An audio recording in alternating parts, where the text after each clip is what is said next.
On the morning of the 5th of June 1967, 200 Israeli planes, almost all the Israeli operational aircraft, took off and headed towards their targets, Egyptian airfields.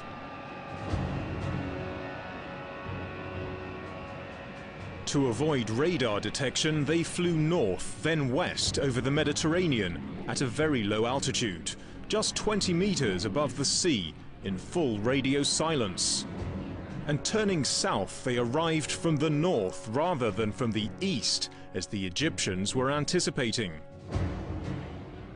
At exactly 7:45 a.m., all the Israeli aircraft ascended to an altitude of 4,000 feet before diving to bomb their targets. The Israelis appeared simultaneously over 11 Egyptian airfields. The Egyptians couldn't have been more surprised.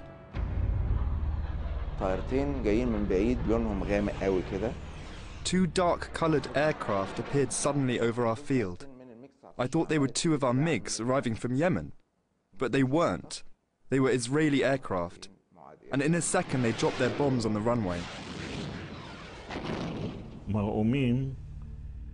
Our first aim was to bomb the runways and to make them unusable, and thereby trap the Egyptian aircraft and prevent them taking off.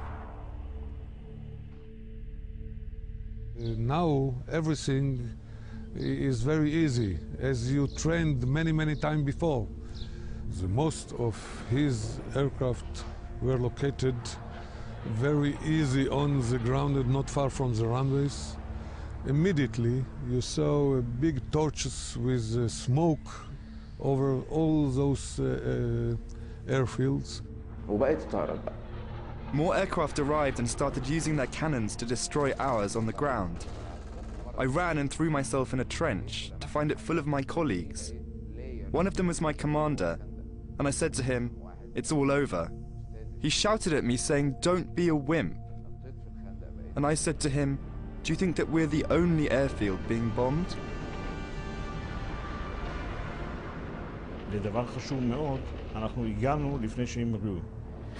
We arrived over their airfields before the Egyptian pilots could take off. We struck them in their cockpits. And so after that, our mission was pretty straightforward. Despite all of this, some Egyptian pilots did manage to reach their planes and took off. They didn't know exactly what to do in the air at that time, so it was not difficult to shut them down, or they didn't make any problem to us. Some pilots managed to down some Israeli planes. But what was the result? Total failure. They were heroes who tried, but everything was finished in the first 2 hours. The first Israeli wave lasted 75 minutes. It was more successful than the Israelis had ever dreamt. I was in Sinai, and from where I was standing I could see 3 airfields on fire on the horizon: El Arish, Tamada and El Meliz. The defeat was quite clear upon my eyes. At 10 a.m., shortly after the first wave, the second wave came, targeting 11 Egyptian airfields.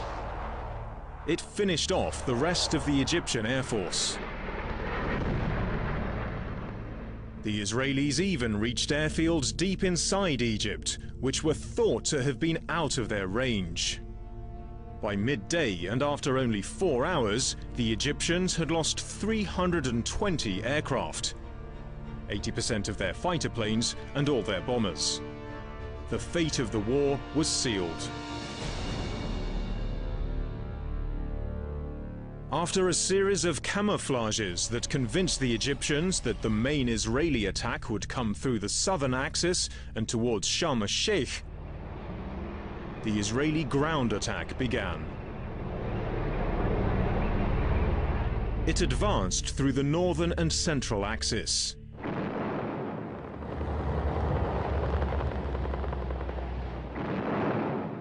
Three armored divisions were deployed against Egyptian troops, confused and vulnerable now that their air support had been annihilated. The Jordanians, Syrians and Iraqis were encouraged by false reports coming from Cairo, and thus launched their own aircraft against Israel, unaware of the Egyptians' failure. These attacks were ineffective, but gave the Israelis a reason to launch attacks on other fronts and expand the scope of the war. The third and fourth wave of the Israeli air attack focused on Jordanian and Syrian airfields, in addition to an airfield in Iraq. Every pilot, 200 pilots, did 5 sorties a day. They came, regroup, refuel, and everything very, very fast. The turnover in the Air Force was very, very important. There was a competing in between the pilots who was doing a shorter turnover, like 6 to 7 minutes to load an aircraft with bombs and fuel. 6 to 7 minutes instead of 20, 25, 30 minutes. The use and the efficiency of the Air Force should work like a big, huge Air Force when it was a real small one. The Jordanian Air Force was totally destroyed, and the Syrians lost half of their aircraft. Within 11 hours of starting Operation Focus, the Israeli Air Force won air superiority with minimum losses. On the second day of fighting, in a perplexing decision which would bring him infamy, the commander of the Egyptian army, Marshal Amr, gave orders to the Egyptian troops to evacuate Sinai and move, within 24 hours, to the west of the Suez Canal. This caused the complete collapse of the Egyptian front. On the first day of the war, Israeli pilots spotted an Egyptian transport plane over the Sinai. They didn't shoot it down because they were concentrating on bombing the airfields instead. Actually, this was the plane carrying Marshal Amr and his entire staff. So Amir's plane returned to Cairo safe. But Marshal Amr was so shocked to see the extent of the destruction in the Sinai, the sight of it seriously affected him during the war. And this was the reason he ordered the evacuation of all Egyptian forces from the Sinai. Israeli troops exploited this collapse and accelerated their advance towards the canal, chasing retreating Egyptian forces. An army which had entered Sinai 3 weeks earlier in a bold show of strength was now running for its life. We were manipulated in this war. We carried the disgrace on behalf of our commanders. The Egyptian army didn't fight. We were not responsible of the defeat. We carried mountains of sorrow and agony. By the 7th of June, Israeli forces succeeded in capturing the West Bank from Jordan. In a scene which would come to define the war, Israeli paratroopers were pictured entering the old city of Jerusalem.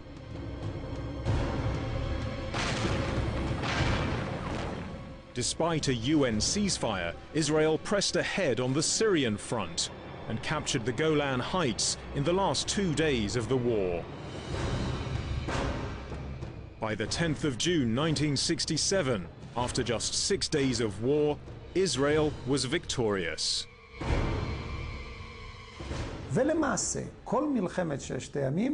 6-Day War is considered one of the most decisive military operations in history. In fact, it was almost not a real war. It was a complete rout, one army on the run, being chased by another army.